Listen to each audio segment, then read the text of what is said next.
China will not send a competitor to the worldwide Mr. Gay pageant next month in Oslo, Norway. Police in Beijing stopped China's own pageant, citing a lack of required permits. Organizers had planned to select a winner privately, but later canceled their competition. And those are the latest headlines for you. Becky, back to you. All right, thanks, Colleen. Now, the cancellation of China's Mr. Gay pageant highlights the extreme sensitivities surrounding homosexuality there. Gays in China frequently face discrimination. Emily Chang has more on the cancellation and the unsettling message it sends to China's gay community. Under the bright lights of international media, Beijing police shut down what would have been the first ever Mr. Gay pageant in China, an hour before the show. And apparently it has been shut down. We have not been given an explanation why. The contestants, we are told, have been notified. We're told we can stay here for the next hour and then we have to clear out. According to event organizers, police said they didn't have proper licensing. What do you think this says about China's attitudes towards homosexuality? Trying to avoid it. Yeah, that's pretty much it. 26-year-old Emilio Liu was one of 8 finalists dressed and ready for a fashion and talent show. Many were planning to go public with their homosexuality for the first time. Does your family know you're gay?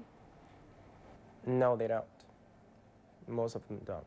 My dad doesn't really believe in homosexuality. He thinks that it doesn't exist in the world. But perceptions have been changing. Gay sex was considered a crime in China until 1997. In 2001, homosexuality was taken off a list of mental disorders.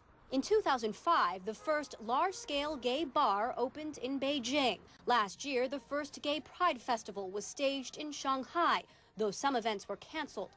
Authorities also recently shut down an AIDS NGO event for the gay community and postponed a radio talk show on HIV issues.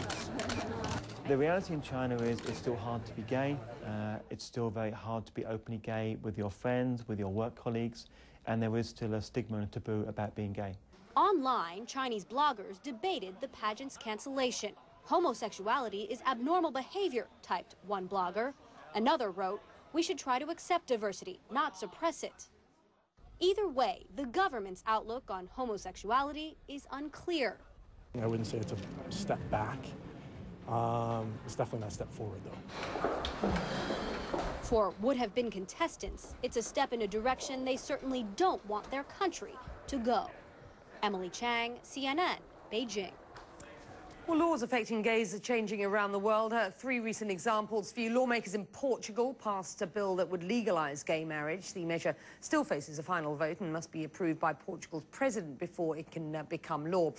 Well, last month, 2 men in Argentina got married in Latin America's first same-sex wedding. The ceremony was allowed under a local court ruling, but same-sex marriage is still illegal under Argentina's constitution.